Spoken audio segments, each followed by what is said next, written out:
చేతిలో clap board ఉంది, but you don't know what exactly to write on it. Let me show you how it's done. Firstly we go with the production name. నువ్వు రాయాల్సింది నీ producer పేరో లేకపోతే నీ production company పేరో కాదు, నీ సినిమా పేరు. And then comes roll. ఇంతకుముందు ఫుటేజెస్ అంటే ఫిజికల్ ఫిల్మ్ రోల్స్ లో వచ్చేది, 16mm, 35mm, etc. But now it's entirely digital. Cameras and cards. So you write B011. ఇక్కడ B అంటే the camera. Multiple cameras ఉన్నప్పుడు you're suggesting camera B. And here 11 ఉంది కదా, 11 is nothing but the card number. And then comes the scene, 27B. 27 scene B. B here refers to the beat. And the next is take number, the number of attempts, take 1, take 50, take 100, అలా. ప్రతి కెమెరాకి ఒక alphabet or number ని denote చేస్తారు. ఒక set లో ఒక camera అంటూ ఉండదు కదా, there are lot of cameras. It can be a drone camera, it can be a GoPro camera, it can be an ARRI LX-ILF or a Red V Raptor. మొత్తం రాయాల్సిన పని లేదు, క్లాప్ కి edit కి sync లో ఒక alphabet తో పని అయిపోతుంది. Obviously we are at the date here. ఇక్కడ డే అండ్ నైట్ ఉంది. We circle out at which time the scene is taking place.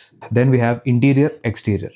So we circle out interior, ఎందుకంటే మన సీన్ ఇంటీరియర్ లో నడుస్తుంది కాబట్టి. ఇక్కడ MOS అని ఉంది కదా, ఇట్స్ కాల్డ్ మిట్ అవుట్ సౌండ్. అంటే సౌండ్ లేని షార్ట్స్ ఏవైతే ఉంటాయో, స్లో మోషన్ షార్ట్స్ కానీ, ఇన్సర్ట్స్ కానీ, B-roll షార్ట్స్ కానీ షూట్ చేస్తున్నప్పుడు MOS అనేది సర్కిల్ చేసి we shoot it. And then we mention the filter. Shoot చేస్తున్నప్పుడు మన లెన్సెస్ కి అప్పుడప్పుడు కొన్ని ఆప్టికల్ ఫిల్టర్స్ అనేవి యాడ్ చేస్తూ ఉంటాం టు రెడ్యూస్ లైట్ ఆర్ మన హైలైట్స్ కానీ, స్కిన్ టోన్స్ కానీ ఇంకా సాఫ్ట్ చేయడానికి. You mention it. And finally we have sync. Sync దగ్గర నేను క్లాప్ అని రాశాను అనుకో, ఇట్ మీన్స్ మాన్యువల్ గా ఒక ఎడిటర్ ఆ ఆడియోని వీడియోని ఎడిటింగ్ రూమ్ లో మ్యాచ్ చేయాలి, అంటే సింక్ చేయాలి. అదే ఎమోషన్ సర్కిల్ చేశాను అనుకో, సింక్ తో పని లేదు, సౌండ్ లేదు కాబట్టి. I hope this was useful to you.